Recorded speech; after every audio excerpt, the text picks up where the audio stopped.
Manusia diciptakan oleh Allah, diberi kekuatan namanya an-nafsun natiqah, kekuatan berpikir. Kekuatan apa? Berpikir. Ada di dimang. Dimang itu otak. Makanya otak ini isinya setrum, elektrik. Jutaan elektrik. Kalau kita lagi berpikir, insinyur lagi berpikir bagaimana bangun masjid, dengan tekun itu nyala semua elektriknya. Betul-betul otak yang dijalankan. Insinyur lagi menggambar masjid, gambar bangunan, gambar jalan tol. Itu betul-betul elektrik. Filosof lagi berpikir. Sudah, itu dalam rangka mencari kebenaran ilmiah. Di tengah bagian tengah kita ini memiliki namanya kibdah, apa? Lever.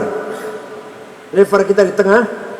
Di situ isinya hawa nafsu. Isinya apa? Ghadabiyah dan syahwatiyah. Nafsu ghadabiyah, saya harus jadi DPR, saya harus jadi kepala, saya harus jadi ketua, harus jadi pemimpin, harus jadi imam, komandan, harus jadi presiden, gubernur, bupati. Di mana tempatnya itu? Nafsu ghadabiyah. Tempatnya di kibdah namanya. Di liver, tengah, bagian tengah. Kedua, nafsu syahwatiyah. Saya harus hidup nyaman, enak, kaya, rumah banyak, mobil banyak, perusahaan banyak, duit banyak. Apalagi yang banyak, apalagi? Sepakat kalau ngomong itu, sepakat semuanya. Muttafaq alaih. Walhasil ingin hidup enak, nikmat, tidur enak, kendaraan enak, makan enak, pakaian bagus, duit banyak. Namanya nafsu syahwatiyah. Tapi kalau nafsu ghadabiyah tadi niatnya baik, caranya baik, tujuannya ibtigha amardatillah, saya harus jadi bupati, jadi ketua, caranya baik, niatnya baik. Kalau saya jadi bupati, Bekasi akan saya bangun, saya berantas kemiskinan, saya berantas kebodohan, jalan-jalan saya perbaiki semuanya, anti korupsi, bebas korupsi. Misalkan niatnya begitu. Tujuannya jadi bupati bukan cari kekayaan, tapi ibtigha amardatillah, apa? Mencari ridho. Maka nafsu ghadabiyahnya ganti namanya himmah, apa? Himmah. Jadi himmah itu adanya di kibdah, adanya himmah, hasrat, kemauan, cita-cita, adanya di kibdah, di lever. Saya nggak mau kalah. Dia sukses, saya harus sukses. Dia pintar, harus pintar. Tetangga lulus, saya harus lulus. Itu namanya himmah namanya. Kalau niatnya baik, itu ya, caranya pun baik, tujuannya baik. Nabi Muhammad Rasulullah SAW orang yang himmahnya besar. Islam harus menang. Pernah dilobi oleh pamannya Abu Thalib, Muhammad berhenti dulu dakwahnya, kamu tuh akan dibunuh Muhammad, kamu tuh akan dibunuh oleh Abu Jahal CS, berhenti dulu deh sementara belum aman, kalau udah aman boleh dakwah lagi lah. Kalau sama gimana? Kalau sama kamu terancam, berhenti dulu, langsung berhenti itu sama.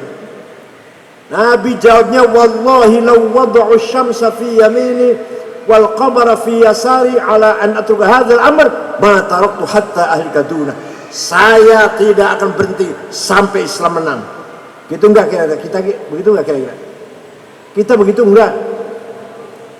Berhenti dulu dakwahnya, kamu terancam akan dibunuh kamu itu.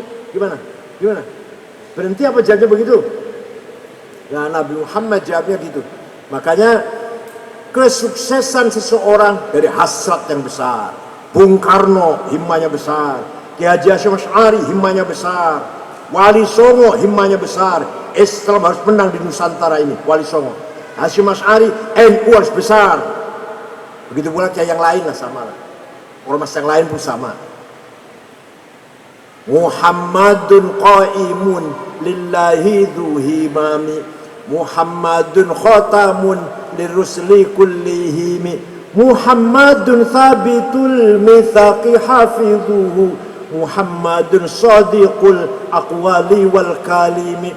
Muhammad qaimun lillah, tegak bersama Allah, karena Allah, dhu himamin, yang mempunyai himmah besar, hasrat besar, cita-cita besar, kemauan besar. Itu munculnya dari nafsu ghadabiyah yang ada di liver, yang dengan niat baik dan tujuan baik dan cara yang baik. Namanya apa? Himmah. Yang kedua, nafsu syahwatiyah. Saya harus kaya. Niat saya kalau saya kaya, anak-anak yang punya potensi cerdas saya sekolahkan sampai pintar. Fakir miskin saya bantu semuanya. Masjid saya bangun semuanya jelek-jelek. Pesantren saya bangun. Niat saya kalau saya kaya. Cara cari kekayaannya benar. Tujuan utamanya lillahi ta'ala. Maka nafsu syahwatiyahnya ganti namanya azimah. Apa? Yang keras apa? Kalau tadi himmah, sekarang ala qadri ahlil azmi ta'til azaimu wa ta'ti ala qadril kiramil makarimu, fatakburu fi ainis saghiri sigharuha wa tasgharu fi ainil azimil azaimu. Kebesaran, makarim, keagungan, azaim harus diraih dengan azimah. Maka kita harus punya himmah yang besar, azimah yang besar. Siap? Alhamdulillah. Namanya jihad di situ, namanya jihad itu di situ bukan bom, bukan. Jihad itu jihad punya tekad yang kuat, hasrat yang tinggi yang bernilai lillahi ta'ala, kemauan yang besar dengan cara yang baik, niat yang benar, tujuannya baik lillahi ta'ala. Itu namanya jihad, namanya itu. Udah. Jadi di dalam liver itu isinya hasrat, cita-cita, kemauan, keinginan. Kalau sukses, senang. Kalau nggak sukses, sedih. Kalau ada yang ngancam, takut. Kalau ada kesusahan, minder. Gembira, sedih, takut, cinta, benci. Ada seperti di liver, di hawa nafsu adanya. Cinta, benci, gembira, sedih, takut, berani, adanya di mana? Adanya di mana? Di liver, kibdah. Nah, itu ringkasnya gitu, ringkasnya. Kalau mau rinci ya 2 tahun kuliah 4 semester ini. Sudah tadi akal, nafsu an-natiqah. Yang kedua sudah nafsu ghadabiyah, nafsu syahwatiyah. Di paling dalam, yang paling bawah, yang paling dalam kita punya qalbu. Punya apa? Qalbu ini tempatnya iman, ihsan, takwa, sabar, taubat, bersyukur, ridho, qanaah, zuhud, khasyatullah. Sudah isinya begitu belum? Hatinya Bapak, hatinya ente udah isinya itu belum? Kok nggak jawab? Ente hatinya isinya itu belum? Iman, ihsan, taubat, wara', zuhud, tawakal, ridho, syukur, sabar, mahabbah, ukhuwah, husnudzon. Sudah itu belum isinya? Belum. Oh, kalau belum isinya berarti lawannya isinya hasud, dengki, sombong, takabur, fitnah, suudzon, adawa, permusuhan, baghdho, kebencian, gitu. Iya. Sama dengan saya, berarti sama. Nah, dalam bulan puasa ini mari kita usahakan belajar mengisi hati kita dengan hal-hal yang munjiat, hal-hal yang menyelamatkan kita.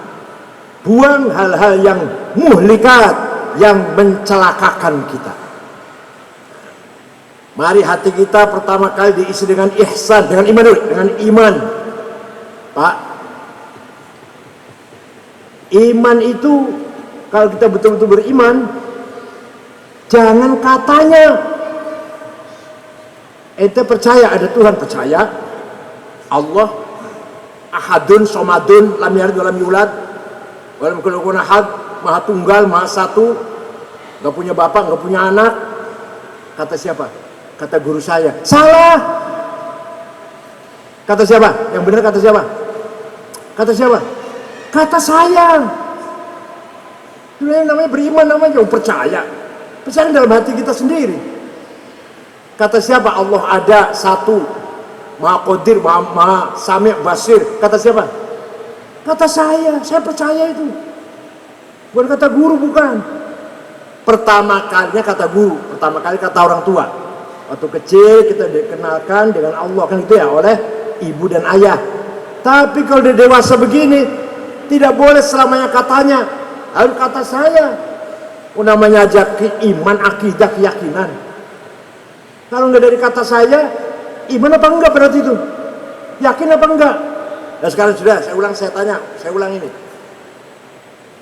Percaya tidak ada Tuhan, yakin tidak, namanya Allah Maha Satu. Kata siapa? Iya gitu. Iya, keyakinan saya itu. Keyakinan saya itu. Bukan kata orang tua, bukan kata kiai. Memang pertama kali dikenalkan waktu kecil, tak butuh tamyiz oleh ayah ibu ya.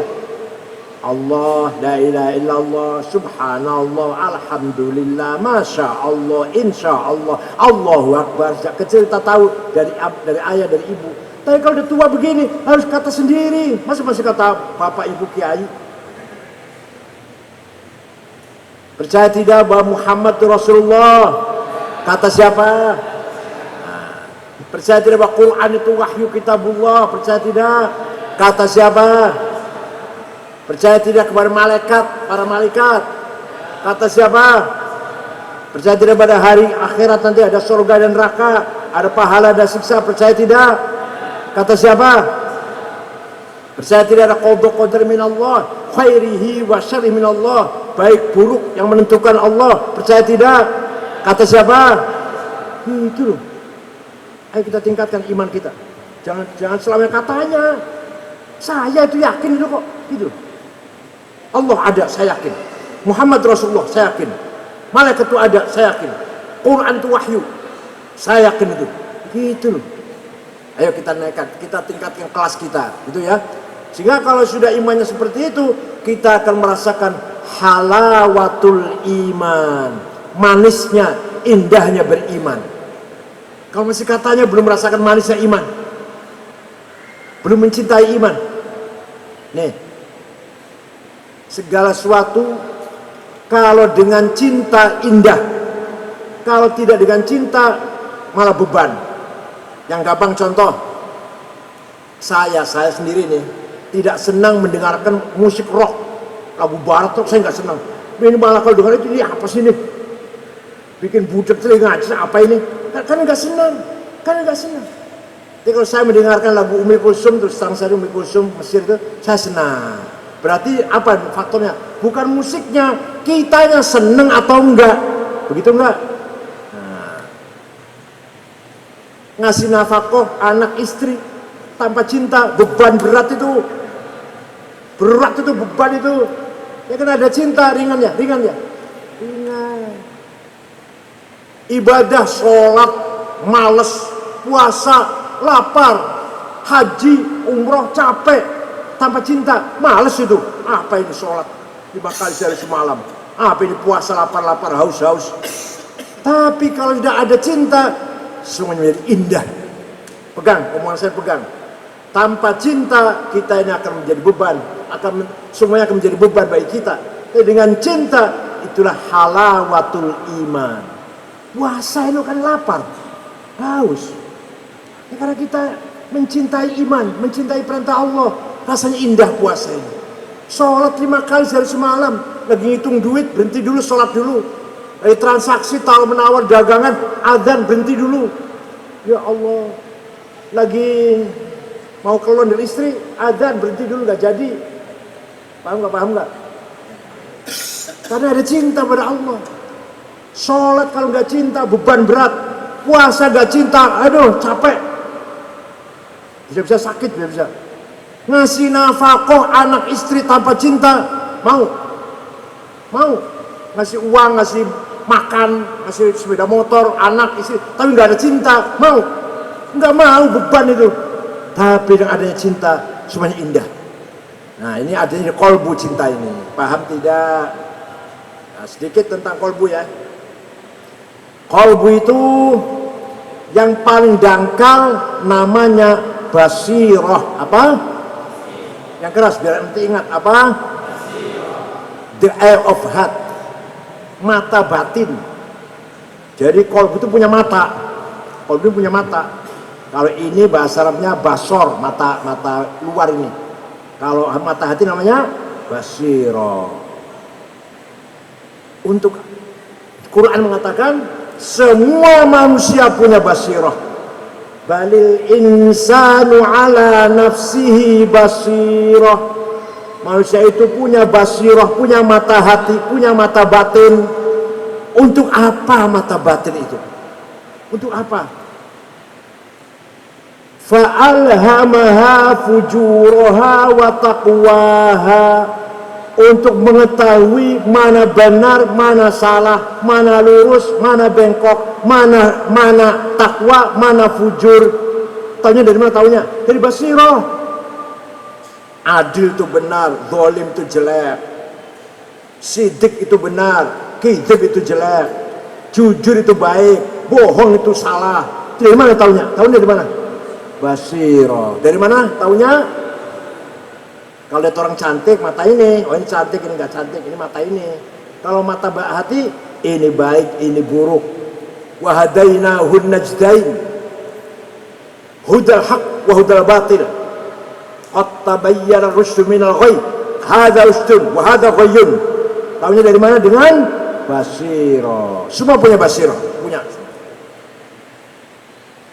Transparan itu baik, korupsi itu jelek, semua tahu. Yang koruptor pun tahu. Kalau sudah basirnya aktif, maka akan estafet pada bagian kolbu yang kedua. Namanya dhamir, apa? Conscience. Bahasa Inggrisnya conscience. Moral lah, moral.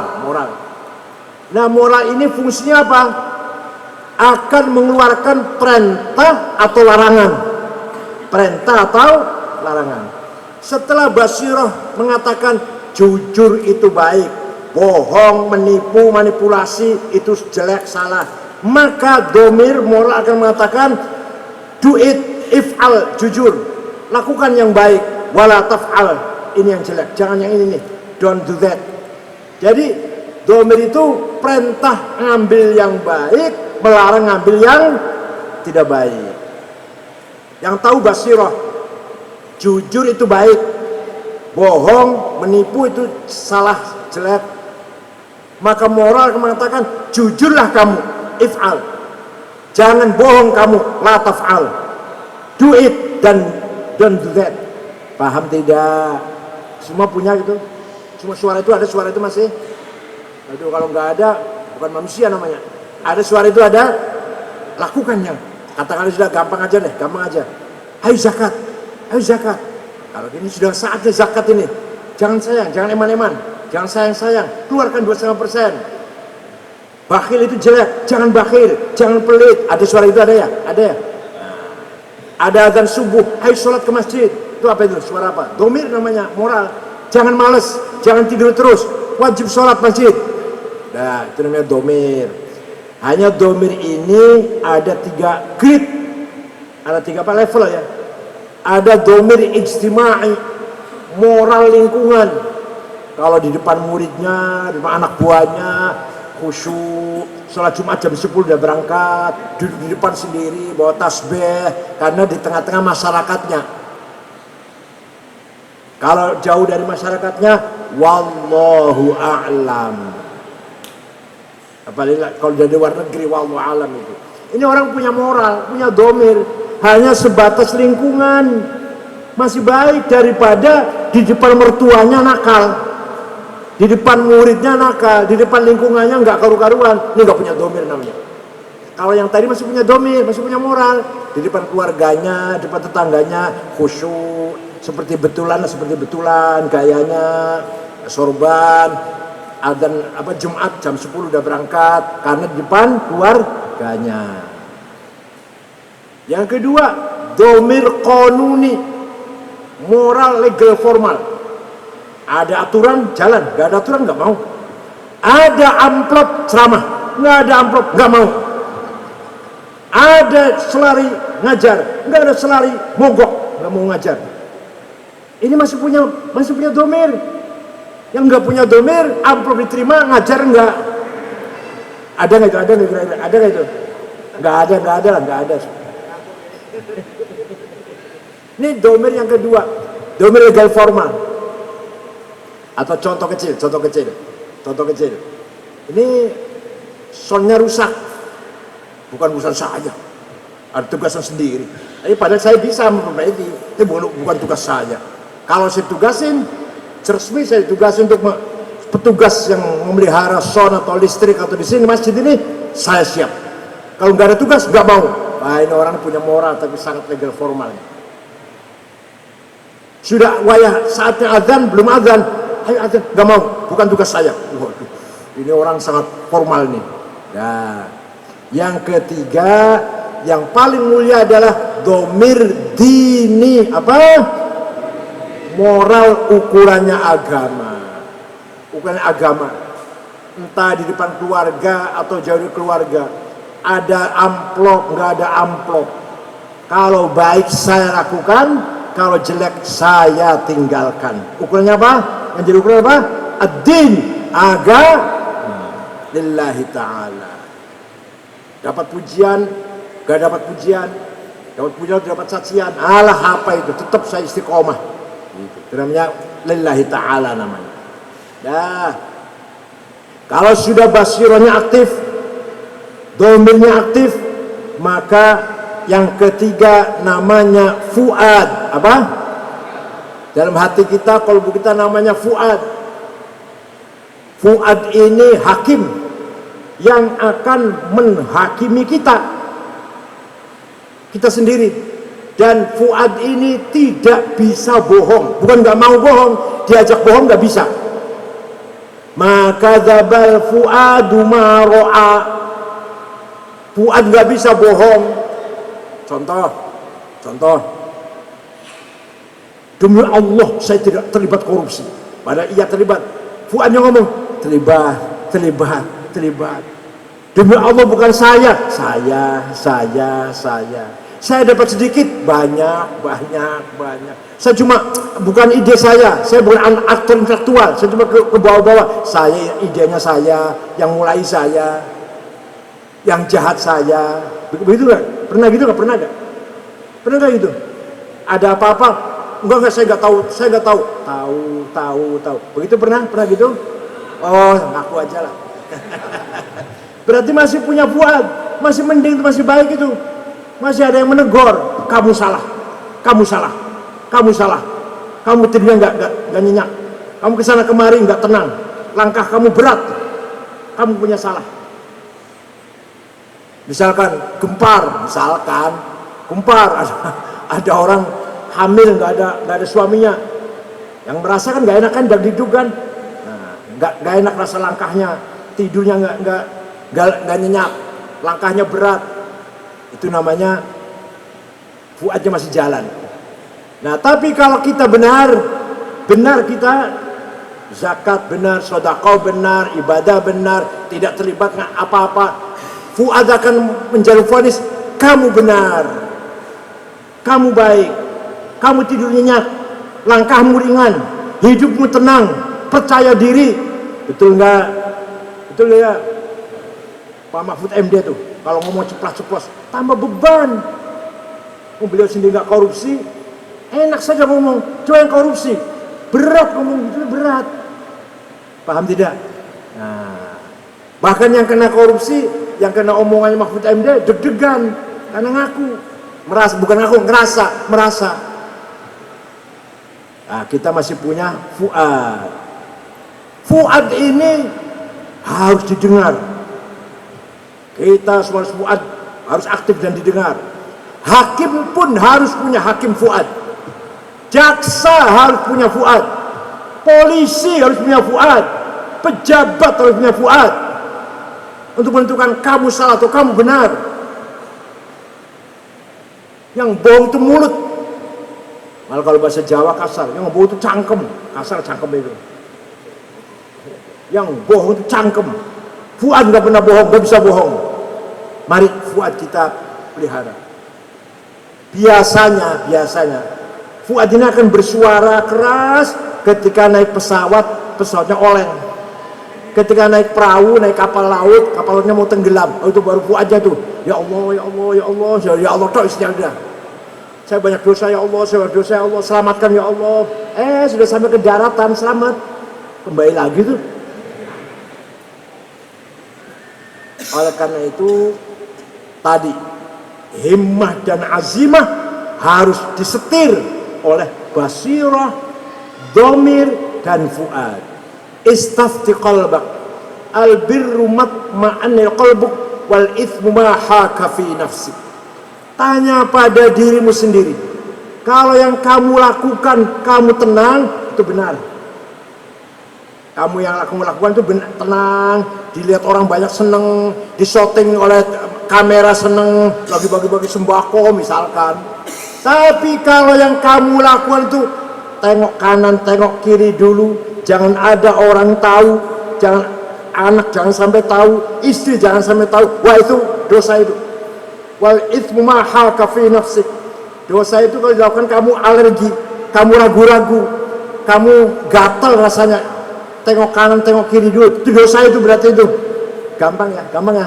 Kalau yang kamu lakukan itu dengan percaya diri, baik. Kalau kamu lakukan itu dengan minder, khawatir, takut, ragu-ragu, maju mundur, tengok-tengok, itu berarti kamu wal itsmu, dosa itu.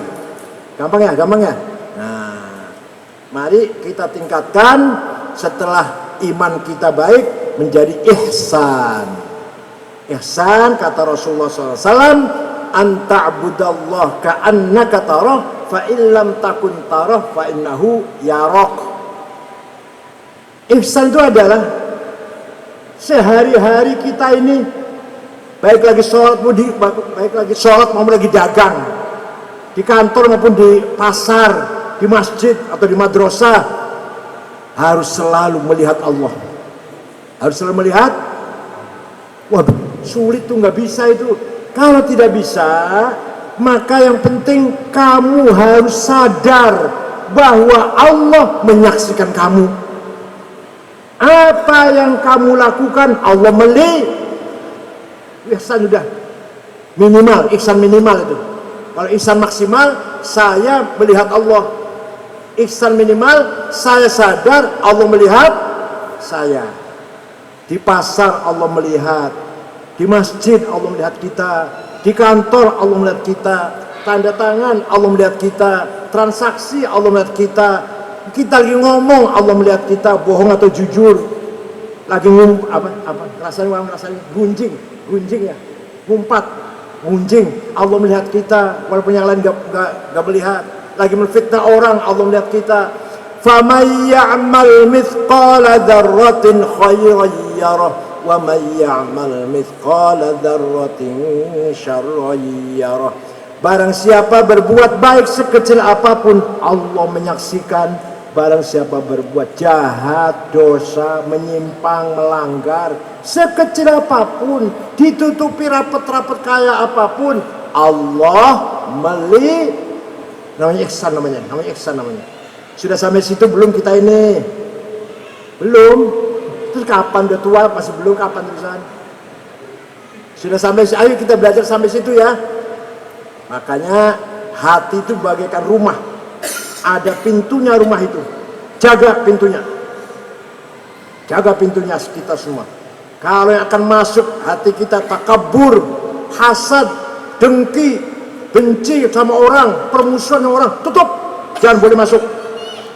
Kalau yang akan masuk itu sabar, ridho, syukur, qanaah menerima, pemaaf, buka pintunya lebar-lebar. Itu munjiat yang akan masuk. Tadi muhlikat, usir. Bisa tidak? Mau belajar, mau belajar, mau belajar.